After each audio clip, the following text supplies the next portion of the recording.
la ira all'alleiro, la, di mattina molto presto, di mattina molto presto, puoi entrare nella mia stanza,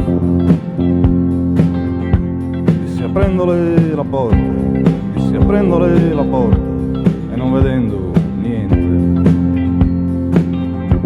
Di mattina presto presto, di mattina presto presto, puoi entrare nel mio sommergibile. Disse aprendomi la porta, disse aprendomi la porta.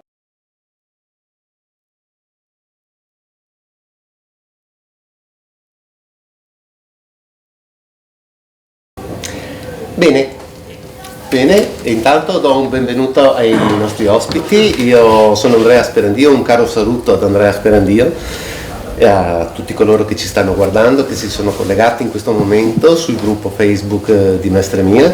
Vi ringrazio tantissimo perché è un enorme piacere presentarvi, che poi anzi lo presenterà Michele Bugliari, giornalista della Nuova Venezia, e presenterà un po' i nostri ospiti, lui e anche l'argomento.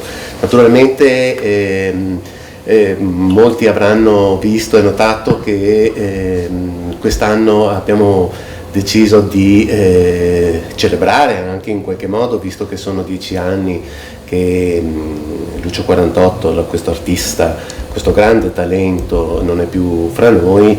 Ci sembrava giusto, è una cosa che avevamo comunque in serbo, che avevamo dentro e che prima o poi comunque avremmo fatto.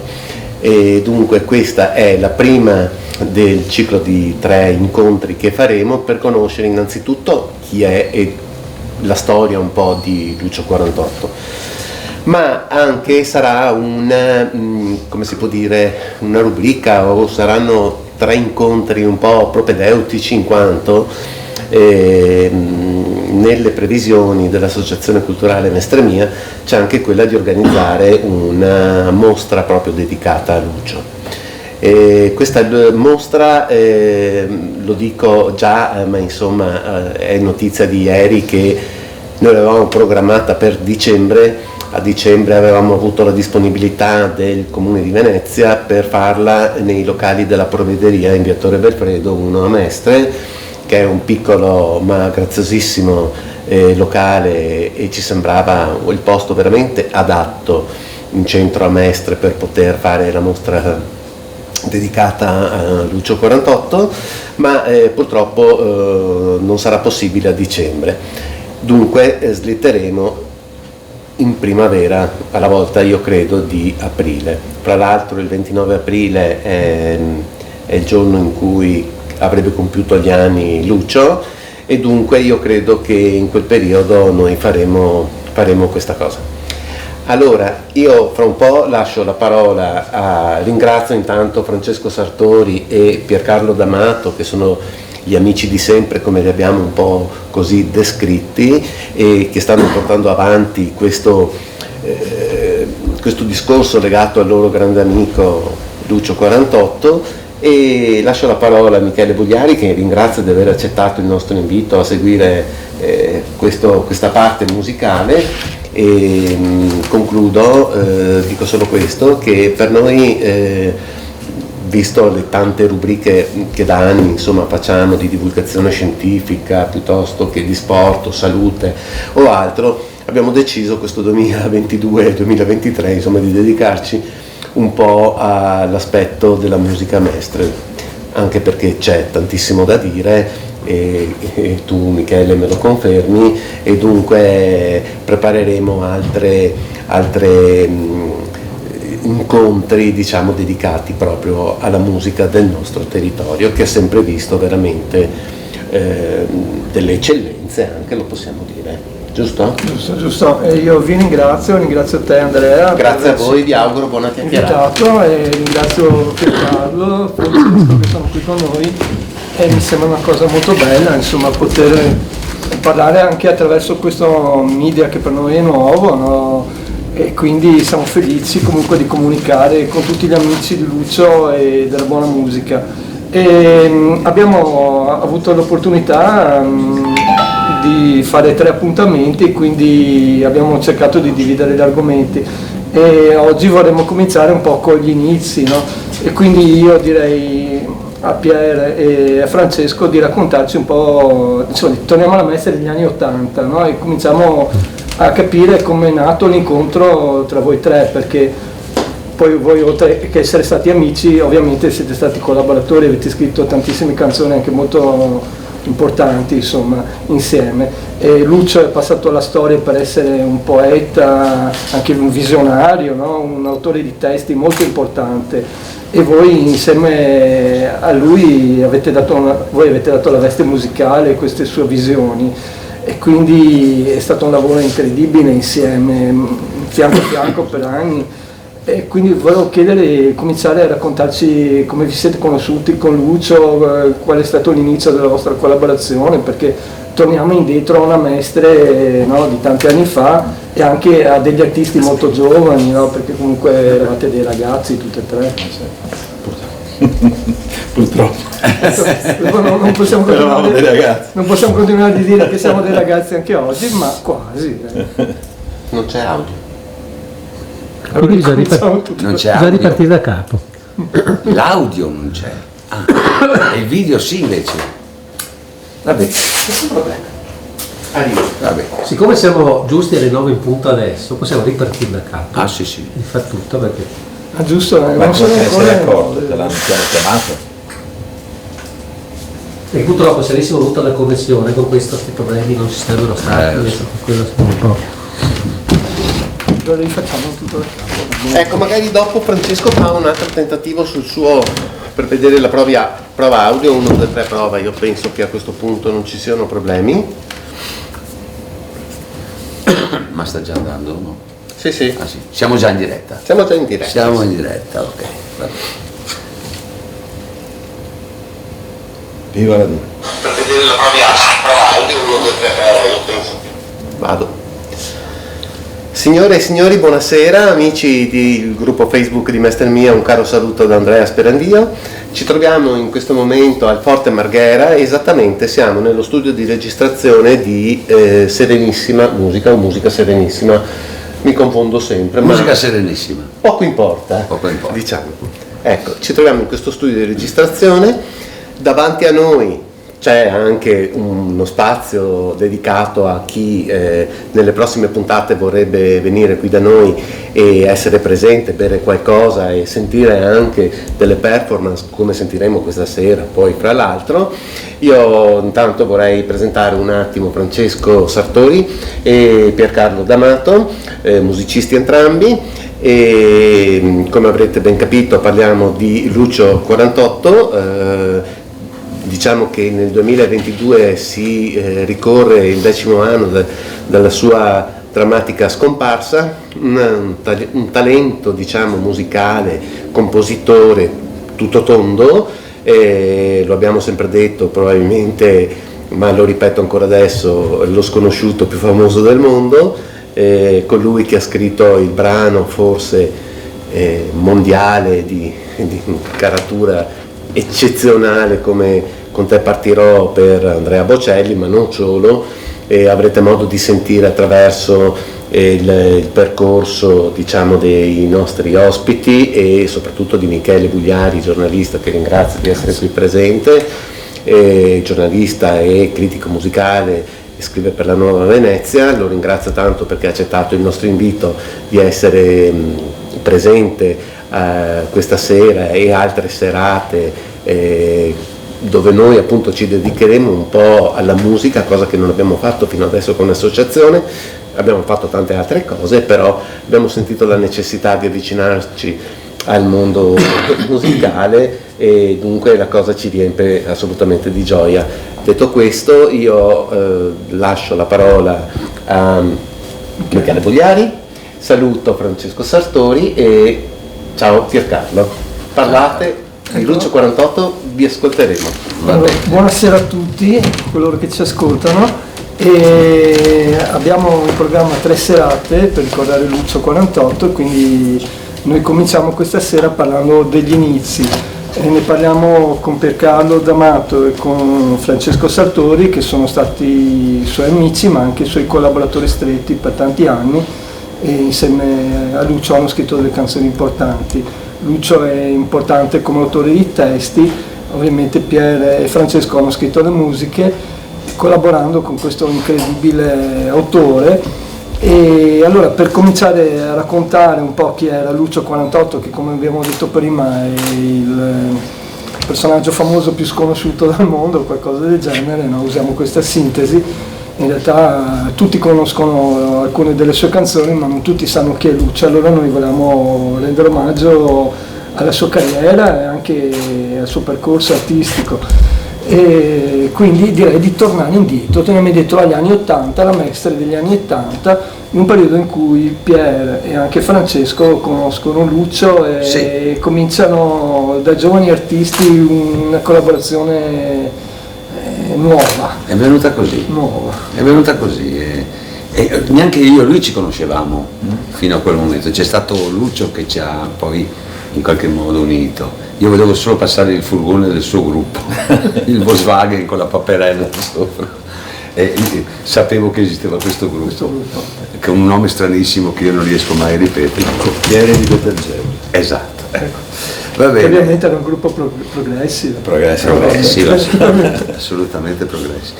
No, semplicemente è successo questo, che vabbè, io avevo uno studio di registrazione Che si chiamava Diamine, che era era uno studio alla insomma, giustizia, no? che era in via Lussin Piccolo, Lussin sì, Piccolo. vicino all'Amelia, diciamo, come per i Di mestrini. fronte all'Amelia. Di fronte all'Amelia. Era lo studio. Era lo studio di registrazione di Mestre, perché era l'unico 24 tracce. Abbiamo cominciato in 8 tracce, sì, in 4 e 8, insomma, ma comunque Che anno l'avete aperto? è aperto nell'80, però nell'82 abbiamo fatto il salto, 82-83, quella volta abbiamo fatto il salto di qualità. È entrato un altro socio, il fratello di Daniele Civitan, che io voglio ricordare assolutamente, era il mio socio, grande musicista, soprattutto nei suoni, autore di Camel by Camel, di Certo. Sandy Marr, insomma comunque una persona molto musicista a tutto tondo, che purtroppo anche lui ci ha lasciato in maniera prematura. Ecco, queste sono state due perdite nel corso del tempo. Tornando indietro agli anni 80, appunto, io avevo questo studio, Francesco era imparentato con lui perché la moglie di Lucio è la cugina di Francesco, però neanche lui sapeva bene, sapeva anche lui che c'era questo mezzo parente che cominciava a Mestre, ecco, leggermente prima della nostra conoscenza lui già cominciava a muovere i suoi passi e aveva fatto anche un 45 giri insieme a un suo amico, rarissimo, introvabile, che io ho. Dai. Sì. E comunque dopo a un certo momento, per sintetizzare anche un poco,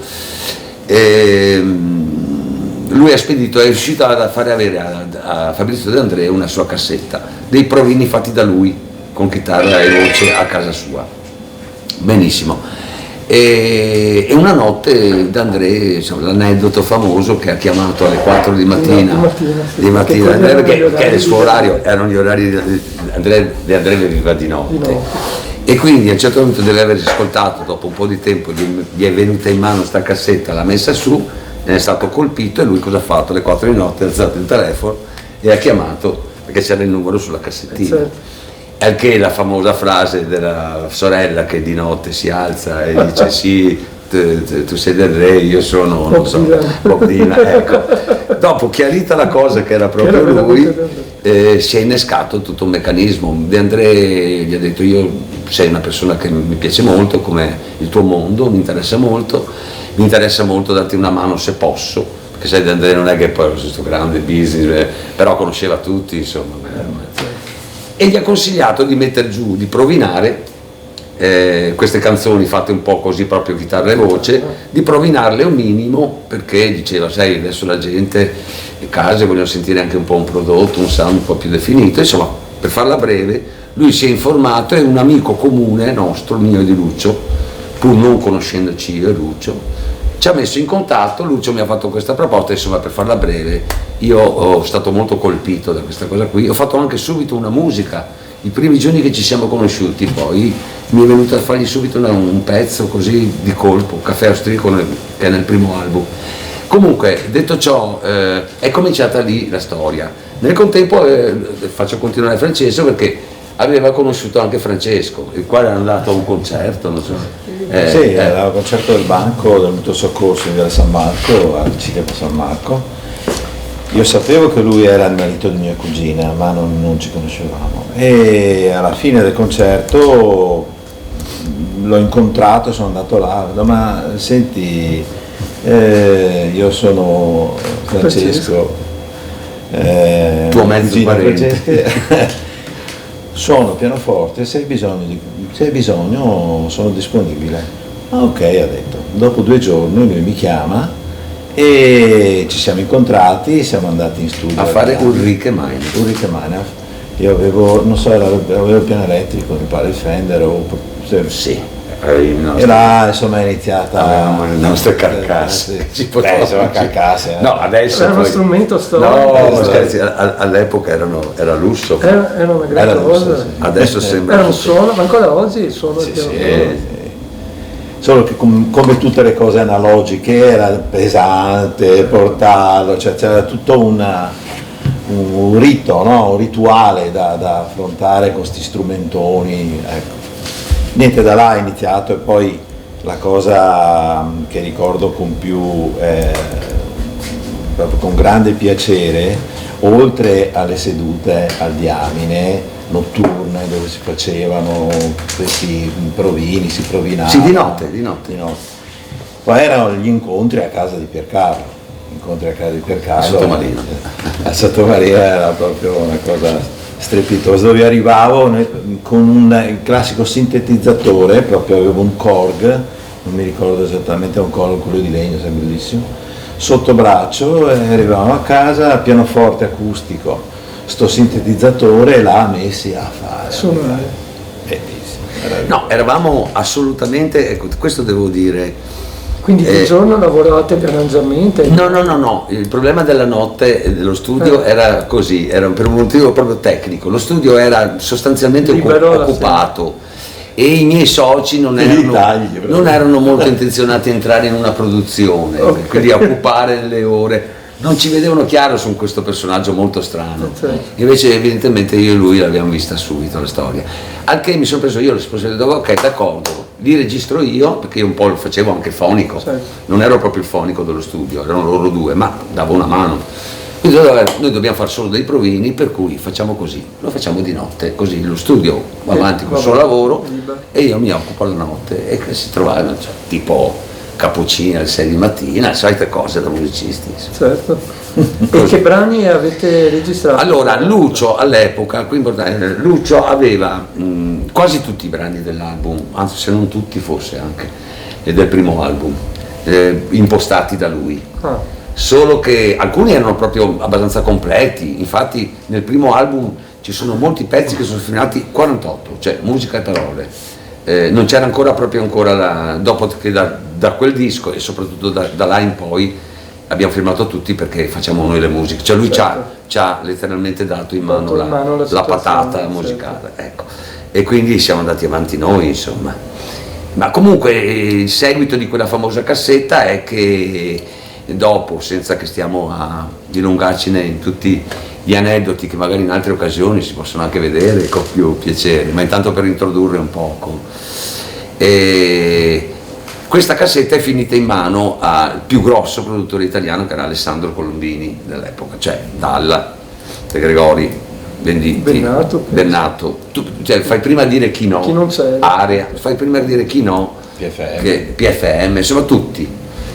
E praticamente noi ci siamo trovati catapultati nel giro di una settimana, perché arrivata la cassetta questi ha reagito subito, l'hanno convocato subito Lucio attraverso Sanavio, una cosa un po' complessa da spiegare adesso, ma la faccio breve, poi magari un'altra volta ne parliamo meglio. Ma fatto sta che Melis e Colombini si sono innamorati, proprio una cotta per Lucio pazzesca, e noi ci siamo trovati di colpo a Milano a fare ulteriori provini, e poi in questo mega studio che era Carimate, Castello di Carimate, cioè, era come dire Abbey Road a Londra, cioè, Abbey Road, ecco, noi ci siamo trovati io e lui comunque in mezzo a dei turnisti pazzeschi convocati da Colombini, cioè Lerdi Bandini, Pier Michelatti, Bazzari alla chitarra, Aldo Banfi alle tastiere, cioè nomi che noi appunto... I turnisti. Quelli che hanno fatto di tutti i dischi di musica leggera in quei 10 anni ultimi. È stata un'esperienza gigantesca, che ci ha fatto crescere in maniera pazzesca tutti quanti, e anche lui, soprattutto lui, perché lui poi è stato investito in prima persona nelle registrazioni, mentre io e Lucio, che avevo fatto anche, eseguito tante cose, mi sono tenuto in disparte, e con Colombini abbiamo lasciato fare ai turnisti, anche se qualche volta lui chiamava me perché gli serviva lo sporco del provino. Allora certe chitarre o certi bassi o le acustiche, l'intenzione dell'autore, cioè mi ha anche scioccato, cioè ho capito che era un produttore fine anche in questi particolari. Era un produttore anche in questi particolari. E in questi particolari, perché diceva sì, questa parte me la stai facendo anche troppo perfetta, magari al chitarrista o ad Aldo Banfi, mentre io e lui davamo lo sporco necessario che stava bene sull'atmosfera musicale di Lucio. Quindi sostanzialmente siamo stati proiettati in questo mondo, c'era un'aspettativa incredibile. Quanto tempo avete avuto modo di lavorare? Siamo stati prima siamo andati a Milano a fare i provini, siamo stati una settimana, poi siamo stati più o meno un mese, con un ritorno poi per i mix, comunque un mese e passa di lavoro pieno, a Crimate. Cosa che non si fa. Non si fa neanche per idea. 9 di mattina. Adesso un mese sarebbe veramente un 9 di mattina, alle 7 si smette, ti ricordi? Sì. Alle 7 si smette. Come operai proprio. Cioè era una cosa professionale, seria. Ezio De Rosa al banco, che ha fatto tutti i dischi di Dalla, di Paolo Conte, cioè, insomma, comunque così ci siamo catapultati con la vecchissima. Usate solo il tempo per mangiare o come? Si mangiava e poi si tornava in studio, alle 7 si smetteva e noi abitavamo nel castello. Certo. Ci alloggiavano nelle stanze. Il mattino eravate pronti, belli freschi. Sì, una meraviglia. Bello così. Nebbia fuori, però. Sì. Che periodo era? Sai che sto pensando bene, era autunnale la cosa. Sì. Era in questo periodo, nebbioni milanesi. Sì, prima di dicembre, perché mi ricordo che dopo c'è stata la pausa di Natale e dopo Natale abbiamo finito. Quello era lo studio di una casa discografica o lo studio proprio di un privato? Non mi ricordo più. Quel castello era stato preso in gestione da Casetta, ti ricordi? No, questo non me lo ricordo. Casetta era il discografico di Mina. Cioè quello che aveva fatto tutti i dischi di Mina, il discografico ufficiale di Mina, che aveva investito in questo. E quindi lo affittava a chi voleva fare un. Lui era preso in gestione e poi lo affittava, certo. Poi un periodo sono stati, hanno acquistato la gestione di uno dei due, perché erano 2 studi, cioè c'erano 2 studi A e B, ma bellissimi, serie A, e poi c'era anche un teatrino prova. Anche teatrino? Sì, che mentre noi registravamo c'era Eva Graziani che provava il disco, appena finito noi entrava lui.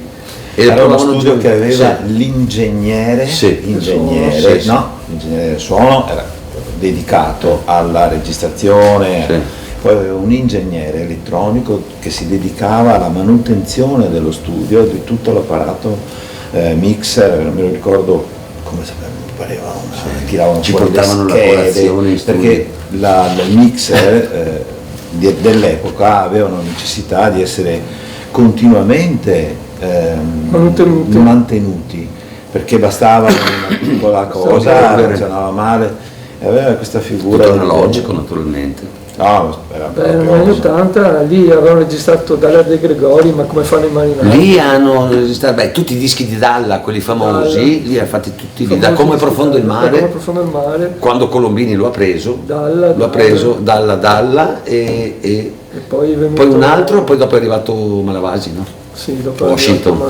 Washington, il periodo elettronico. Sì. Insomma, in tutta questa magnificenza siamo arrivati noi con una Simca 1000. E questa va raccontata, ragazzi. Questa quella piccola che sembrava una Prince tipo. No, non era proprio piccolissima, era una roba da Blues Brothers, insomma. Una macchina da Blues Brothers che ci aveva imprestato un amico. Ecco, occhio. cioè neanche da dire, ce l'aveva prestato un amico perché noi più o meno pezzenti eravate ragazzi, non avevamo neanche un mezzo sicuro da poter, che poi questo fosse sicuro perché appunto non era sicuro perché no. per partire devi spingere. dovevamo spingere. Lo spinteroseno non c'era più da un anno o due, quindi regolarmente in qualsiasi situazione noi fossimo in macchina lì bisognava spingere e la cosa si è Poi a riposta. proposito dello sporco, perché sono aneddoti, ma Sì, sono ma importantissimi. fondamentali per capire come da una situazione di assoluta aggregazione spontanea, dove non creativa al massimo. assolutamente creativa, Eravamo dove non liberi. non c'è struttura, che ne so, tecnologica o pensiero meditato, no, dobbiamo raggiungere questo piuttosto che quell'altro, poi tac, Si lavorava. così ti aggreghi e le cose si avvolgono tra di loro e arrivano a situazioni di altissimo livello dove tu sei preparato artisticamente perché sei totalmente coinvolto in questa dimensione, ma assolutamente impreparato perché non hai una struttura diciamo professionale adeguata. E a questo proposito, altro aneddoto, la macchina è una, la chitarra di Piercarlo. Arriva un momento, dovevamo registrare, non mi Le ricordo chitarre, che no, pezzo. era quella famosa volta che Colombini ha detto no, che stavano registrando. Colombini vi ha fatto il produttore artistico una volta. Colombini era il produttore Era il artistico, produttore- anche se era lui non il suona produttore una nota. Sì, però Ma era lui il capiva, produttore lui ti parlava a immagini, a cose, Ok. voglio un suono blu, voglio un suono giallo, cioè così, un po' alla Lucio. E chi è che scriveva se c'era bisogno le partiture? No, le Vabbè, partiture c'era già. le partiture- no, le partiture, come sai, l'impostazione della partitura, la partitura diciamo. Passava la struttura con gli accordi? Sì, allora com'è intanto ancora? i Si fa anche musicisti adesso. sono arrivati in studio che avevano già sentito i provini. Ah, chiaramente. ok, li conoscevo. E i musicisti di quel Quindi caso, sapevano- però, si erano le già nostre tirato giù composizioni poi avevano, devo dire, non per sminuire, ma proprio avevano una meravigliosa atmosfera. Ma non è che all'inizio, soprattutto io e lui, fossimo molto, specialmente io, molto tecnici nella composizione, cioè è una canzone abbastanza semplice, dove ci cercava di dare un'atmosfera, e nelle atmosfere Colombini non è mai entrato, ti ricordi? Mai entrato nella, cioè ci ha lasciato una libertà. vi ha mai cambiato? No, no, ha solo reso più professionale Sì, il tutto, più professionale. ma non ha mai detto no, questa roba, questo pezzo Questo l'avevo non va. completamente toppato, rifacciamolo in questa maniera. Non è Bello. mai Questa è successo. una bella Bellissimo. E noi ci siamo trovati lì, tutto sommato, sì, tutta una storia professionale, seria, però come eravamo anche a casa, cioè liberi, noi eravamo liberi, non avevamo condizionamenti di ritornelli, No. Cose, strutture, C'era veniva da qualche solo. ritocco Veniva, rispetto a sì, una struttura, ma le cose quindi venivano. facciamo l'incipit, Sì. facciamo 2 volte piuttosto che Sì, una. ma il pacco del pezzo, Sì, noi- insomma, c'era un noi- ragionamento per rendere più cioè, professionale la sì, cosa, sì, perché sì. poi loro avevano il un'esperienza. pentolone c'era sempre. Il pentolone- allora io so, adesso Allora direi- adesso magari- facciamo un attimo una pausa Sì. con la musica, cosa dici? Certo, andiamo a Ascoltiamo un po' pezzo. di musica. Faccio sentire. facciamo un paio di pezzi di Dal Lucio vivo. fatti molto unplugged, così alla Ok, super unplugged, alla buona. chitarra e piano. Sì, chitarra e piano, sì.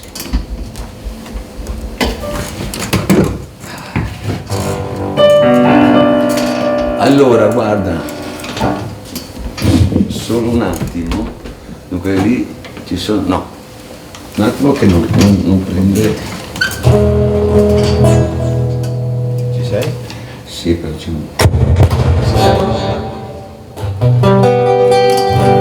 siamo, c'era un Jack che faceva un po' di bizze.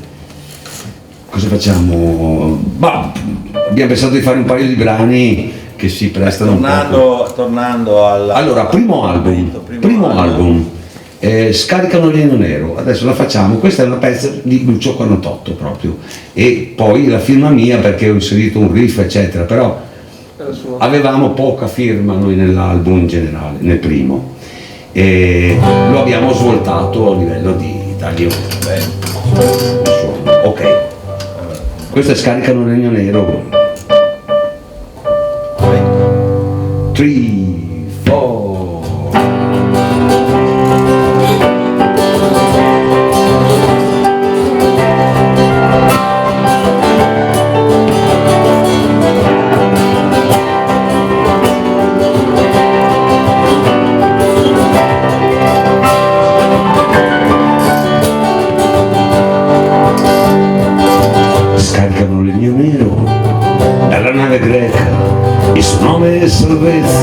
il suo nome è salvezza, e quando uno dei suoi uomini sta in bilico, gli amici tagliano braccia fino al gomito per lanciarli alla ricerca del disperso, per lanciarli come levrieri alla ricerca del disperso.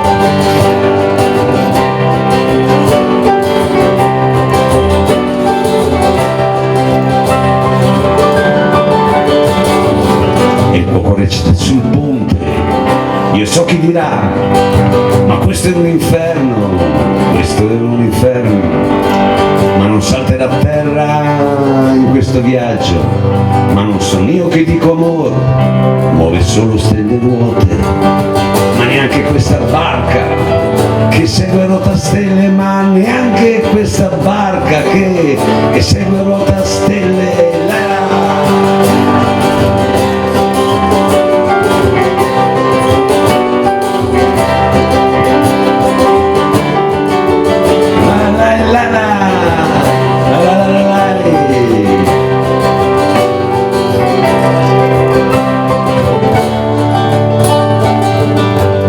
La nave si incagliò e fermi tutti una voce gridò: ora paradiso alla mano, il capitano e la signorina Anna seguiranno le istruzioni, ci sarà un bel movimento, e Anna e il capitano fanno l'amore e il marinaio piange come la notte, perché il giorno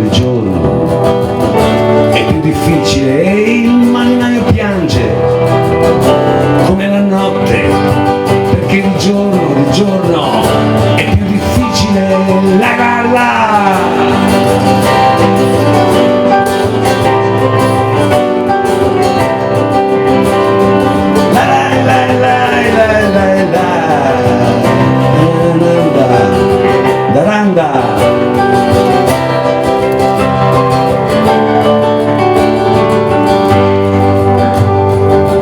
Dunque il lavoro venne lavorato e la nave si mosse. Non sono storie queste, non sono storie queste, guardatemi in faccia e ditemi se sbaglio. La nave si mosse proprio, e così i cani arrivarono al ferito, e così i cani arrivarono al ferito e lo finirono. Come sempre insomma, come sempre insomma, ci sarà anche un poco che sbaglierà le dosi, ed ecco qua la mia manciata di sale sulla torta.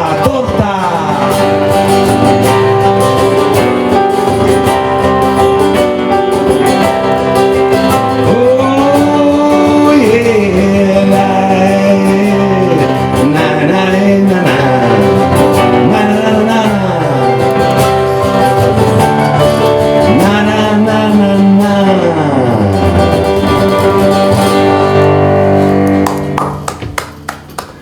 E questo era del primo album.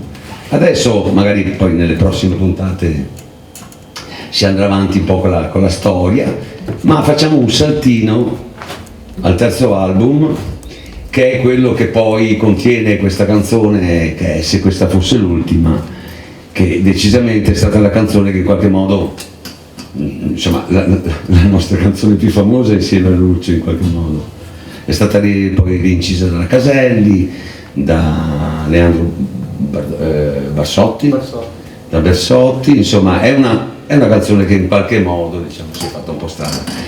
È un capolavoro, nel senso che descrive l'eventuale ultimo momento dell'umanità, e credo che non ci sia cosa più attuale in questo momento, se uno segue le parole, che finiscono che praticamente qualsiasi cosa succeda, gli animali del deserto, i tigri del Bengala, loro dormono tranquille lo stesso, per loro non cambia nulla. Sarebbe per noi che cambierebbe eventualmente molto in peggio. Allora questa canzone si chiama E se questa fosse l'ultima.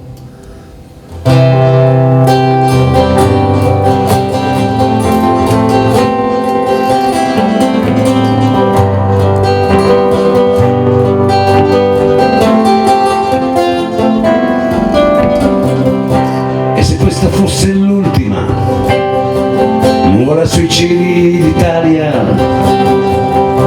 e se tu fossi l'ultima ragazza della mia vita.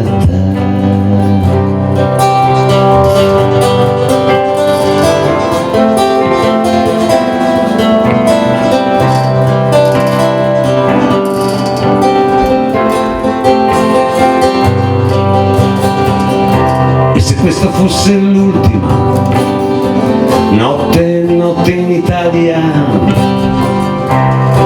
notte da passare con te al prezzo della mia vita. Ma se questo fosse l'ultimo sole, sole che passa,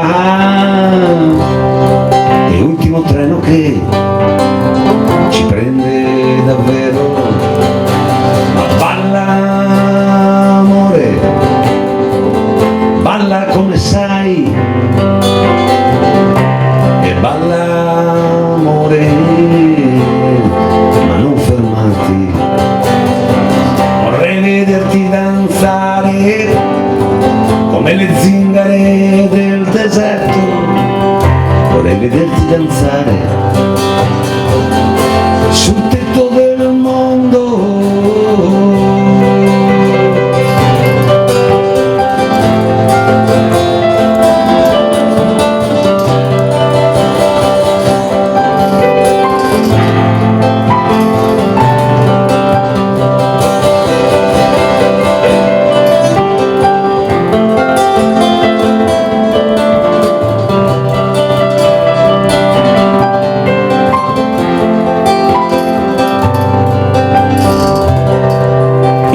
Ballano quando nasce un bambino,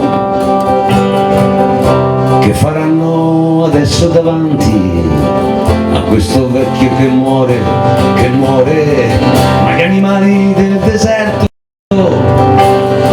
le tigri del Bengala, dormono calme anche se questa è l'ultima notte del mondo.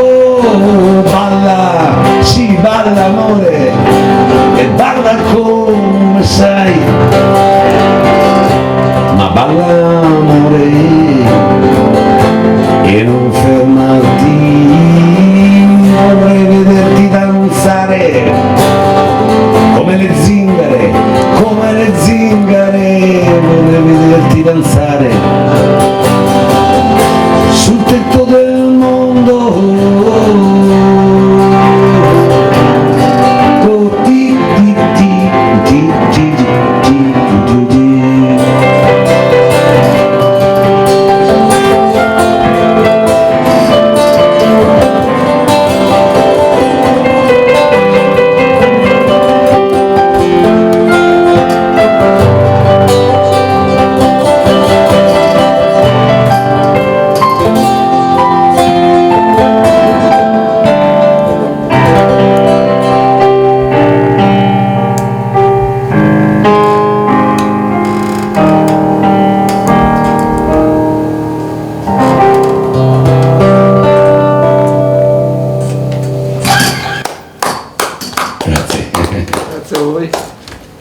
Che emozione!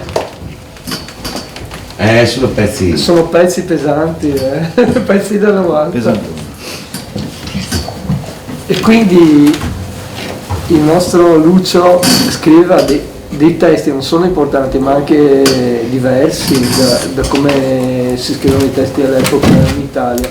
Secondo voi che tipo di lettura aveva, che tipo di influenze aveva Lucio nello scrivere queste cose così diverse? Allora, se tu ascoltavi Lucio, lui non leggeva mai, non faceva mai, si è letto tutto il leggibile, credo. Beh, credo anch'io. Credo proprio, lui era fatto così.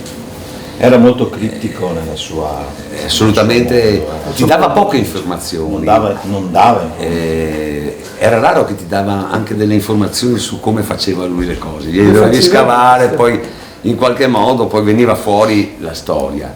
Ma lui all'inizio arrivava col suo, normalmente era che gli si dava qualche traccia musicale, lui buttava giù e dopo compattava Che il poi è un tutto. testo, no? Che oltre a essere, diciamo, no, oggi userebbero il termine distopia che va di moda, no? Che sarebbe il contrario di utopia, no? Perché vuol dire bello, distopia è il contrario, no? Quindi, però diciamo, c'erano già queste visioni, non so, mi vengono in mente Orwell per dire, no? Nella letteratura e tanti altri, ma non so, mi vengono in mente, non so perché a me è sempre ricordato Roger Waters, no? Perché per esempio, Roger Waters ha ripreso Orwell, no? Su Animals, no?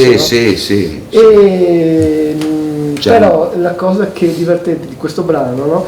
È che lui poi unisce, no, la drammaticità del tema a una citazione di Balalin, esattamente, lui cita Battisti e credo di cogliere, e Battiato, non so se è una mia idea, ma credo di cogliere anche una citazione di Questa sera in Italia di Ivano Fossati, può essere. Guarda, non lo so. con Lucio tutto può essere, roba. tutto può essere. Non sono sicuro. No. Su De Gregori so che non lo ecco, non lo ama stranamente. però no, Fossati lo ascoltava, però io so che lo ascoltava, sì. Può essere. Ma comunque quello di diciamo, Battisti, però, secondo me qui era volutamente, lui ha scelto due figure fondamentali, una è Battisti, perché vabbè, cioè Italia, certo, era Lucio Battisti e Battisti non puoi prescindere da tante cose. La seconda figura importantissima è stato Battiato, che magari appunto nella prossima puntata ne parleremo, perché il nostro incontro con Battiato è stato determinante, assolutamente. Ed era già il periodo in cui Battiato faceva il cantautore? Madonna, altro che. Stiamo parlando, Battiato ci ha preso sotto l'ala nel 90. Nel 79 Battiato a fare i dischi di musica. Noi ci ha preso nel 90, 89 cioè. Quindi, perché noi siamo stati prima, come il terzo album l'abbiamo fatto prima con Battiato, cioè il contratto era ottava l'etichetta di Battiato, dopo ceduta alla Sugar. Ecco, quindi, c'è stato in diciamo, corsa, c'è stato incontro che Battiato è stato un grande, perché ha detto tutti i meriti, una situazione grossa, io sono una piccola etichetta, io mi occupo di certe robe, voglio per te il meglio, come si suol dire, e ha fatto in modo che poi ci siamo incontrati con la Caselli, e la Caselli ci ha messo tutto questo contratto praticamente. Comunque è incredibile, no? Perché se si ascolta il testo, no, ci sono dei toni drammatici, ma anche dei toni leggeri, poetici. Ma assolutamente. C'è di tutto nel suo modo di scrivere. C'è di tutto. Noi affronteremo pian pianino la cosa, c'è un po' di tutto. Sì. Diciamo, è un mondo che ha ovviamente una poetica di altissimo livello. Poi sono queste immagini che è tipico dei poeti, riuscire a darti balla linda, balla o di danzare, c'è questa dinamica, no? Sì. Questo movimento, questa danza che alla fine viene fuori. Questo è il punto, lui coglie, fa la citazione, ma in realtà è la danza che conta, è questo bisogno di camminare, di procedere con la vita. Magari sarà anche l'ultimo momento, sarà anche l'ultima nuvola, però tu devi danzare. Sì, sì. Che quello è anche il senso della musica. La vita va avanti lo stesso. Cioè, tu e più anche la non puoi musica fermare nulla, è movimento anche, no, dal punto di vista armonico, e probabilmente il ritornello è il momento in cui ci deve essere più movimento. Quindi... Sì, sai cosa succedeva? Succedeva che nello stendere i brani lui portava, c'erano dei canovacci musicali, c'erano delle strutture musicali che venivano date, lui inseriva il testo, ma non c'era necessità di spiegazione. Si andava secondo un'estetica, che poi era un'estetica condivisa. Che io non ho mai sentito una volta nel dire questo vuol dire quest'altro e quello vuol dire qualcos'altro, in termini di testo e in termini di musica. Sì. Cioè era come se in qualche modo funzionasse un flusso. Posso chiedere un'altra cosa di cui sono molto curioso? Secondo me Lucio, oltre ad essere un grandissimo scrittore, era anche una voce unica. Chiaro. Come un po' lo è stato secondo me Fabrizio De André, no? Anche Lucio aveva una voce unica. Volevo chiedergli com'era in sala di registrazione. Cioè, lui che tipo di rapporto aveva con... In generale Lucio quando lavorava in generale, questo succedeva sia nei provini sia in studio, allora se aveva una giornata un po' se avevi una giornata un po' no, era un po' un disastro, non andavi fuori, poi a un certo momento mai. Ma se aveva una giornata più o meno normale o quantomeno che sentisse delle energie positive in quel momento, eccetera, era un lavoratore pazzesco, cioè limava. La stessa frase, tu registravi, sì, non cambiava, la registriamo, la stessa frase la ribaltava, spostava una virgola, spostava un pronome. E lavorava tantissimo Lui anche dice, sulla parte ma sta scherzando, altro che della registrazione. altro che lui ha dei testi che proprio tu sposti una certo. parola, una virgola, cambia tutto. Cambia il senso. Cambia il senso. È la sua tecnica. Lui aveva una tecnica pazzesca, oltre che una creatività, un'immaginazione pazzesca, aveva la tecnica, ecco, che non è una cosa da solo. E la tecnica, appunto, perché si è tutto quello che si poteva essere. Però la voce era molto importante comunque. La voce sarebbe stata fondamentale se lui ci fosse stato, avesse continuato. Secondo me noi eravamo ancora in giro a suonare. Vabbè, certo. Poco ma sicuro. Noi il nostro pubblico pian pianino Era fuori dai canoni, l'avremmo fatto. Canori tradizionali, Certo. era completamente fuori. Completamente fuori. Ma in questo essere fuori era talmente unico, centrato, Sì. e era un molosso che Potevi tu lo ascolti dire. adesso e dici, Grande orecchio musicale, attenzione. Anche secondo me. Grande, ve lo quindi- garantiamo noi due, perché era uno che sentiva cose che certe volte neanche io e lui sentivamo. Bisogna dire la verità, aveva altri momenti no, proprio lui si abbandonava a noi, si affidava. Ma c'erano dei momenti che se una cosa non sfagiolava e allora cominciava con voglio il suono azzurro, voglio il verde di qua, Certo. o la terra che trema, e lui si spiegava così, insomma. Come John Lennon, no? Mentre Sì, poi sì, McCartney sì, era molto sì, preciso quando parlava sì, con George sì, Martin, sì. e John Lennon diceva cose Poi noi reagivamo, e lui doveva capire. facevamo quello che secondo noi avevamo capito, poi magari andava bene, certo. ma non era magari non quello, era che, quello che voleva. chi lo sa. Chi lo sa? Sono le alchimie. E comunque la cosa che ha detto Francesco prima, che mi è venuta in mente proprio in maniera proprio precisa, era questa libertà assoluta nella composizione. Non partivamo mai per esempio, difficilmente diceva ma questo pezzo poi in radio secondo me non va, sarebbe da metterci questa. Cioè erano ragionamenti, ogni tanto li facevamo, cioè tentavamo di farli, ma non eravamo fatti per Ripeto, questo. Questo c'era il bisogno di costruire Mai. qualcosa che Mai. esteticamente, estetico nel senso proprio profondo, Sono quattro album, uno diverso dall'altro. ci doveva soddisfare, solo che non veniva detto, non veniva espletato, non c'era nessuna. Però lo vivevate direttamente. Sì, e questo. Poi c'era la crisi, proprio in quel momento è entrata la famosa crisi mondiale della discografia, quindi oltre che il prodotto un po' particolare, difficile, eccetera, ti andavi a scontrare col fatto che non si vendeva niente, e quindi se non vendi niente le case Il primo disco è uscito in che anno esattamente? 82. Quindi era ancora un momento in cui i dischi si potevano vendere, insomma. Era il momento in cui, fa conto Cioè, che Battiato ha fino a fatto 2 anni prima, nell'80 l'era Sì. del Cigale Bianco, Esatto. La voce del padrone ha venduto Sì. più di 1 milione Ma di dischi, no? Colombini ci diceva lui stesso, e si riferiva a 2 anni prima, 3 massimo, quindi all'80, cioè ci parlava delle cifre di venditi di Dalla, cioè 600.000, 700.000, Sì. mezzo milione, Ed cioè, erano quelli che vendevano. copie, erano così. E quelli che sono diventati ricchi. E quelli sono i Sì, veramente ricchi. Comunque è stato un caso la voce del padrone di Battiato, perché mi ricordo che quando è uscito, io lo seguivo, no? Perché lo seguivo fin dai tempi sperimentali, e quando ha fatto i primi 2 dischi da cantautore non ha venduto un granché. Sì. Poi ha fatto la voce del padrone, Sì. mi pare è uscito tipo a dicembre, non ha venduto niente, poi a un certo punto in primavera è diventato una numero Sì. 1. 1 milione di copie. Sì, ha un fatto milione. di 1 milione di Milioni copie, di copie. che per Però, l'epoca in là, per Italia era un esempio, lui caso. era molto lucido secondo me, oltre ad essere un grande Il artista. ricordo. Diceva che lui voleva fare un disco Di successo. Sì, voleva. sì. Ma io credo che lui fosse molto bravo anche nella scelta dei collaboratori, aveva dei Assolutamente. collaboratori incredibili, tra cui Giusto Pio in quel periodo là, che era Giusto un Pio musicista è stato straordinario, fondamentale, ma anche proprio nella sua, perché lui andava a lezione da Giusto Pio. quindi Giusto Pio l'ha Giusto conosciuto Pio perché a anche. l'ha fatto Torino, crescere anche. a Torino lui a un certo momento ha detto bisogna che impara a scrivere la musica, era il periodo, sai, Stockhausen, ti ricordi Certo. tutta l'attenzione alla musica contemporanea. Insomma, ho detto, vabbè, non posso più stare, devo imparare la musica, andare a lezione da un maestro. E si è informato e c'era questo Giusto Pio, che era il primo violino della RAI di Torino, che faceva... Pensione però, era andato in pensione. No, era ancora in attività, era ancora verso l'ultimo, era proprio lì. Era Veneto, di Castelfranco. Castelfranco, sì. E è andato a lezione da lui e poi sai, l'amicizia, la stima, eccetera, qua e là l'ha imbarcato su.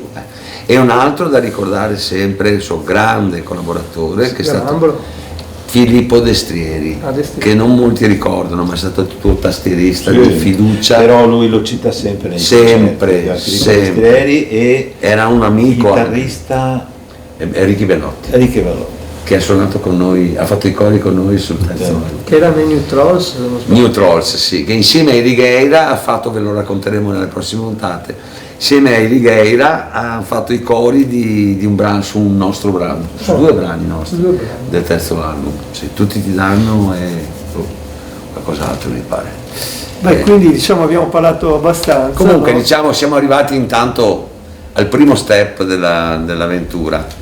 Dopo, insomma, dopo la cosa si arricchisce, poi per dopo arrivare all'esploit di Contepartirò, Bocelli e tutto il Gotha mondiale. Quindi abbiamo ancora di cose belle da raccontarvi, vi ringraziamo per Vi aspettiamo alla pazienza. prossima diretta. Vi aspettiamo la settimana prossima, sempre giovedì alle 20, settimana successiva, Sì, tra 2 il settimane. 27. Tra 2 settimane alle ore 21 sempre, e vi ringraziamo per la cortesia che ci avete dato, per l'ascolto, e ringraziamo soprattutto Carlo e Francesco che ci hanno raccontato e hanno suonato pure 2 brani meravigliosi di Lucio che hanno scritto insieme. Esistono i like in questa...